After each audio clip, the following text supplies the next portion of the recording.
Guys, I got some good news. I got some good news to share with you. Not really good for you, but good for me.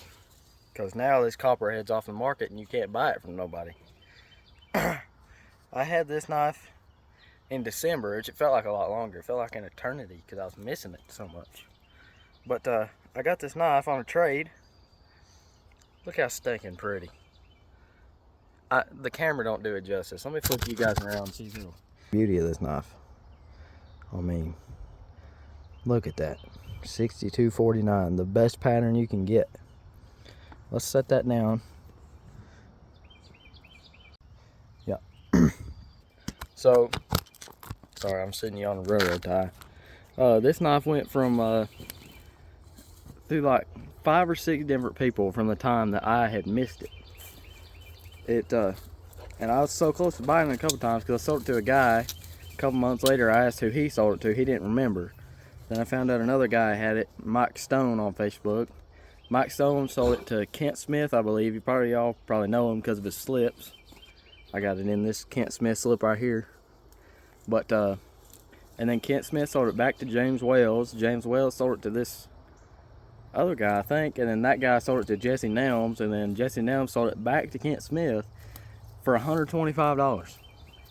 And that was a good deal. And you know, I tried my best to buy it. And I said I'd take it, and it sold. I was heartbroken. So I messaged Kent. I said, hey Kent, I said, any chance that you'd sell that knife? He didn't want to sell it. He said he'll let me know if he ever decides to sell it again. So I was heartbroken. I feel like I'm on The Voice. Gotta have a sob story. Daggone. Guys, I was bullied in 3rd grade. They didn't like my hat. Anyways, so I was sad. You know, I was like, dang, I'm never gonna get that knife back. He ain't gonna sell it. So I messaged him, tried to trade him out of stuff, tried to buy it from him. He said, I felt like I was aggravating him because I wanted that knife so bad. I felt bad. But then I messaged him. We started messaging about a week later. And he was sending me pictures of it. And I was like, daggone, why's he got to taunt me like that? He knows I want that knife. And then I was like, man, I'll buy it from you. And he had a guy offer him $180, which is pretty expensive for that. I mean, it's rare to find a knife that red, but it's still kind of expensive, $180. So I was like, dang, if I'm gonna have to buy it, because he declined the $180 offer. So I got to message him, and you know, finally he said, well, heck, he said, throw me a cash offer. So I was like, oh. I was so happy. I don't care how much it was going to take. I was going to buy that knife. Because I swear, I've messaged probably 25 people looking for that knife. And, you know, you can't, not everybody wants to sell it. So I was sad whenever Kent Smith wouldn't sell it. So I started it. I know I wasn't going to get it for $150, but I started at $150.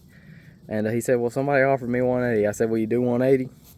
And he took it. And I was so happy. And I don't know. It's never leaving my possession. I'll show it to you guys again. It's 1976, which is in case. I've got a couple 1976 knives. They are the prettiest knife you can get. So if y'all ever want a really red case knife for that 1976, because something they did in that era of bone. I think it was like a special run, I guess, because there's not that many of them. But if you can get them, there's a dog fighting and a cat and another cat. Daggone. Shout out to Kent Smith. A lot of y'all probably know him, buy slips. Go on and buy a slip from him. That's the best slip you can get right there. Look at that. Kent KJ Leatherworks. That's a nice slip right there if you want to protect a pretty knife like that. There you go. Alright guys, I appreciate you watching. And I'm glad I got that knife back. See you guys later.